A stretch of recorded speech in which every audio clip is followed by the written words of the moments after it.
Assalomu alaykum hammaga. Bugun bizning YouTube kanalimizda Yandex Marketda ish boshlash va ish boshlash uchun nimalar kerak bo'ladi degan mavzuga video tayyorladik.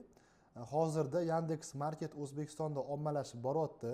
Yandex Market o'zimga yaxshi konkurensiya bo'lyapti. Uje sezilarli darajada reklamalar ko'paygan, ma'lumotlar, bannerlar ko'p ketyapti. Uje bir qancha meni tanishlarim ish boshlashgan Yandex Marketda savdolar yaxshi bo'lyapti. Hali javnaga zo'r emas u, yaxshi ketyapti.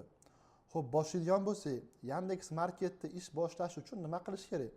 Birinchi bo'lib, ro'yxatdan o'tishimiz kerak bo'ladi. Ro'yxatdan o'tish uchun biz O'zbekiston soliq qo'mitasidan ro'yxatdan o'tib, o'zimizni INNimizni taqdim etishimiz kerak bo'ladi. Shu INNni va o'zimiz haqida ism, familiya, turar joy ma'lumotlarini yozib to'ldirganimizdan keyin hisob raqami so'rashadi bizdan. Hisob raqamini xohlagan banklardan borib ochtirsanglar bo'ladi.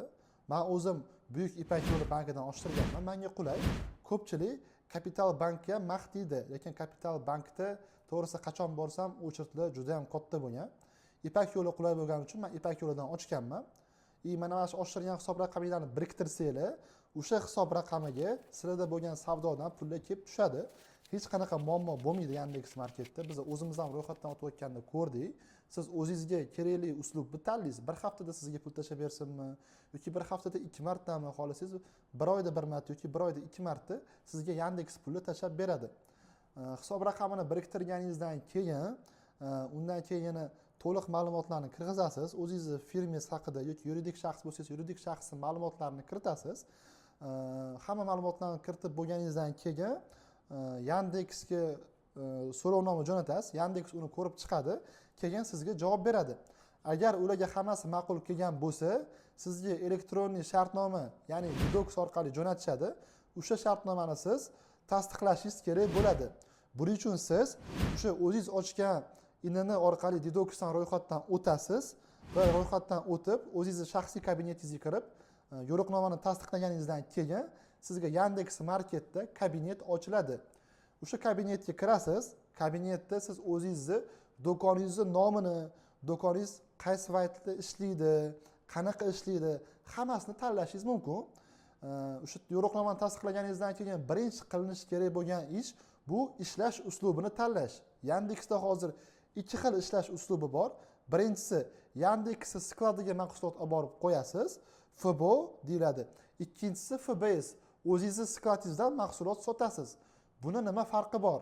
Qanaqa afzallik yoki plus minus tomonlari bor? FBOning afzallik tomoni, sizni hamma mahsulotingiz turadi, zakaz tushsa hech narsani olib borib berishingiz shart emas. Yandex o'zini skladidan olib, o'zi dostavka qilib beradi. Lekin vazrat bo'lgan tovarlarni nazorat qilishingiz sal noqulay bo'lishi mumkin. FBS qulay tomoni, sizga zakaz tushadi, tushgan zakazni po faktu Yandexga olib borib berasiz, ular o'zi kerakli joyga dostavka qilib beradi. Shaxsan bizni hozir FBS ga o'tganmiz, chunki bizda mebel mahsulotlari bo'lgani uchun FBS bizga qulay, zakaz tushadi, zakazni olib borib beramiz.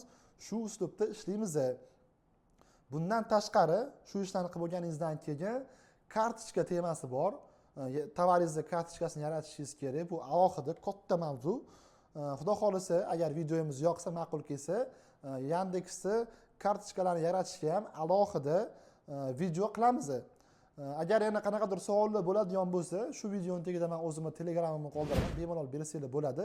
Bundan tashqari hozir Yandexda Telegram gruppa bor. Butun O'zbekistondagi sellerlar o'tdi, suhbatlashishadi, ma'lumot almashishadi, hamma savollarga javob topishingiz mumkin. Keyin Yandex o'zi ham 24/7 texpat dershkasi bor. Shu tomondan ham qulay, bemalol kirib savollarni beraverasizlar, o'zingizga kerak bo'lgan ma'lumotlarni topasizlar. Men ro'yxatdan o'tishim bilan уже 3 soatdan keyin menga telefon qilishyapti. Assalomu alaykum, ro'yxatdan o'tibsiz. Tabriklaymiz, ish boshlaysizmi deb. Bu juda ham menga yoqdi, priyatni qachonki biznesmenlar haqida qayg'urishsa. Shunaqa gaplar o'rtoqlar, videomiz yoqqan bo'lsa, like va podpiska esdan chiqmasin. Bu videoni Yandex Marketda ish boshlamoqchi bo'lgan tanishlarga tashab qo'yinglar. Men hammaga maslahat beraman ish boshlashni, chunki bu biznes xudo xolisa kelajakda katta o'sishga erishadi. Chunki bu oddiy biznes emas, Rossiyadan kirib kelayotgan katta brend. Salomat bo'lasizlar. Ko'rganda ko'rishguncha, charchamanglar.